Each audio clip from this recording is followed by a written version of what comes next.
Hello, family. I am super excited to tell you about this story. Excited to bring Black excellence that was once erased back to the forefront. What if I told you that the very first Kentucky Derby winner was a 19-year-old Black teenager from Kentucky, and that Black jockeys dominated horse racing for decades? What if I told you that the first 15 out of 28 Kentucky Derby winners were Black riders who were the superstars of their time? And what if I told you that this incredible legacy was systematically erased from history and that your children would have never heard about them in school? Before I tell you about Oliver Lewis and the other Black jockeys, and one of the greatest cover-ups in sports history, I need you to hit the subscribe button. We're building a community of parents and grandparents who refuse to let these champions be forgotten.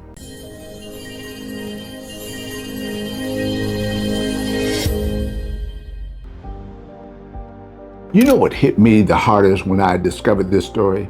I've been to Churchill Downs in Louisville, and I've watched the Kentucky Derby, and not once did anyone ever mention that it was a Black teenager that won the very first race. When I think about my grandchildren and this upcoming generation watching horse racing on TV and not seeing themselves represented in one of the biggest showcase events in our country, never knowing that this sport was built on the backs and the excellence of Black riders, it bothers me. These men weren't just athletes. They were legends who were deliberately written out of our history. And that's why I'm here with you today. Horse racing is one of the oldest and most prestigious sports in America. But while today the image of the jockey is largely represented by predominantly Hispanic and Latino riders, that was not always the case. In the sport's early days, particularly in the late 19th century, Black Americans dominated the sport. The very first Kentucky Derby, held on May 17, 1875, was not only a prestigious moment in horse racing, it was a triumph in Black excellence. The winner of that first Derby was Oliver Lewis, a 19-year-old Black jockey from Kentucky. His victory set the tone for many years to come, as Black riders claimed the first 15 of 28 Kentucky Derby races. However, the era of Black dominance in horse racing would not last. Systemic racism, the rise of Jim Crow laws, and the increasing social conforming of the sport eventually drove Black jockeys out of the winner's circle and ultimately out of the sport altogether.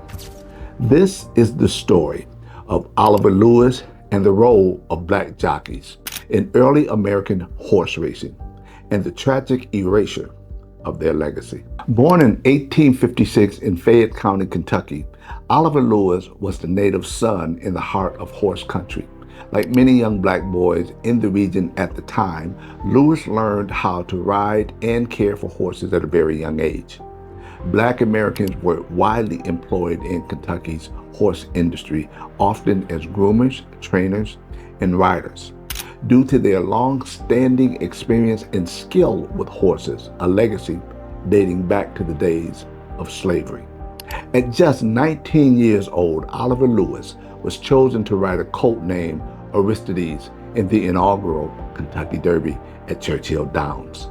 The horse was trained by Ansel Williamson, a formerly enslaved Black man who was already considered one of the best trainers in the nation.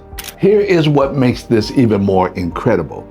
Aristides was expected to serve as a rabbit, which is a horse meant to set a fast pace to tire out its competition. However, Lewis rode him so skillfully that Aristides won the race by a comfortable margin of 2 lengths, finishing in 2 minutes and 37.75 seconds. This victory made Oliver Lewis the first ever winner of the Kentucky Derby. And it was a victory shared by an all-black team, black jockey, black trainer, and a horse stabled and prepared by many other black workers. Despite this groundbreaking achievement, Lewis never became a celebrity. He retired from racing soon after and went on to work as a bookmaker and in other local industries. The early years of the Kentucky Derby and horse racing in general were shaped by black talent. Between 1875 and 1902, 15 of the first 28 Kentucky Derby winners were ridden by black jockeys. These men were not simply lucky. They were respected for their skill, courage, and deep understanding of horses. Some of the most famous jockeys of the time included Isaac Murphy, one of the greatest riders in the history of the sport, who won 3 Kentucky Derbies in 1884, 1890, and 1891, and had an astonishing winning percentage of nearly 44%. Erskine Henderson won in 1877. Willie Sims, the only black jockey to win all 3 of what would become known as the Triple Crown races, the Kentucky Derby, Preakness Stakes, and Belmont Stakes. Black jockeys were the superstars of the racetrack during this period, and their presence was not seen as uncommon. They were often in high demand, and many earned good wages compared to others in the black community during Reconstruction and the Gilded Age. Their domination was built on decades of experience, often passed down from older black trainers and groomers. If this is blowing your mind like it did mine when I first discovered the story, make sure you subscribe and hit the notification bell, because the rest of the story of how they were systematically removed from the sport will make your blood boil.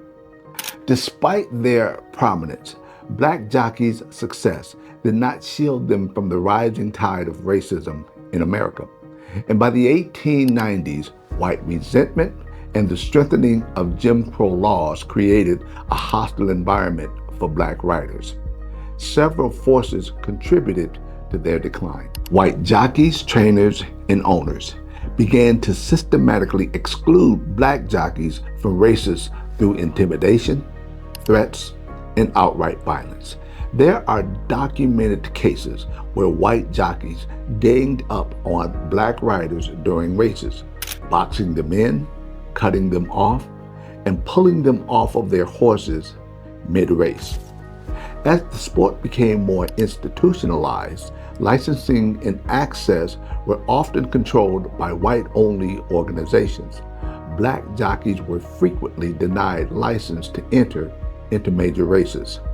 The post-Reconstruction South hardened its racial divisions, and many white patrons and race organizations no longer wanted to see black athletes excel in such a prominent way. By 1910, black jockeys had all but vanished from the professional scene. Despite their foundational role in building the sport, they were written out of its future. The erasure of black jockeys from the sport lasted nearly a century. From the early 1900s to the late 20th century, very few black Americans rode in major races. The sport, once dominated by black athletes, became a symbol of white elitism and exclusivity. It wasn't until Marvin Bracy in the 1960s and later Kendrick Camucci in the 2000s that a handful of black jockeys began to reappear in the spotlight, but never in the same numbers or prominence as during horse racing's early days. Oliver Lewis himself remained largely forgotten. Although he was dominant in the 1800s, can you believe that there was no statue of him at Churchill Downs until the 21st century? There is very little acknowledgement of his accomplishments in the terms of national recognition. However, in 2015, the city of Lexington, Kentucky, honored his memory by naming the Oliver Lewis Way, a downtown street named after him. Historians, educators, and advocates have since worked to reclaim this lost chapter of Black American history.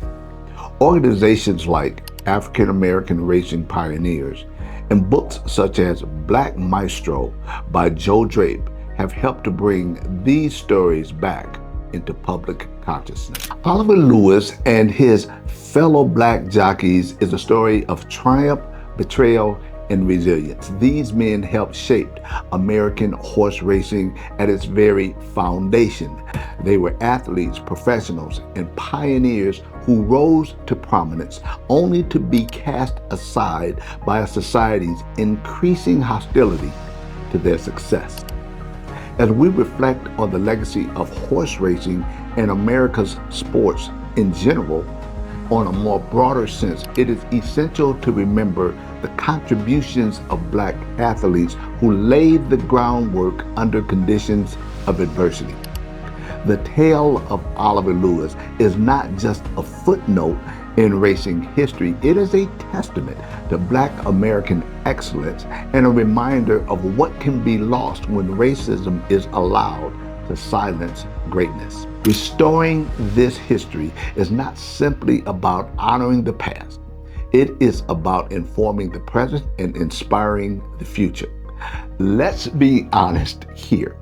How many of you that are watching this video, when you hear the words, the Kentucky Derby, or witness the hoopla about who's going to be wearing the grandest hat, or how about wondering who's going to be betting on the winning horse, have ever entertained that it was a Black man that won the very first Kentucky Derby? We dominated this sport before we were pushed out. The next generation of writers, historians, and fans deserve to know the full story.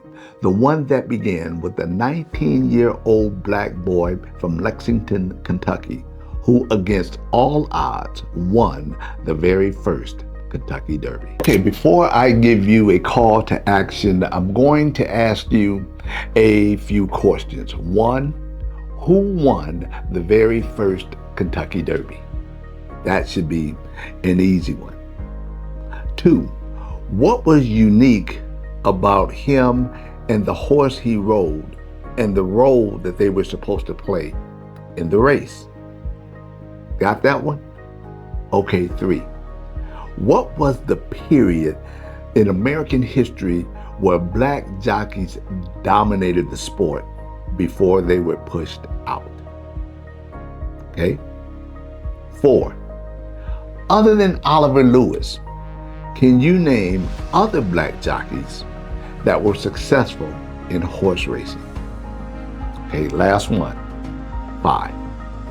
Now that you know about this story, the next time you hear the Kentucky Derby, what information are you willing to share with others about who built the very foundation of that sport? Oliver Lewis, Isaac Murphy, Willie Sim, Erskine Henderson.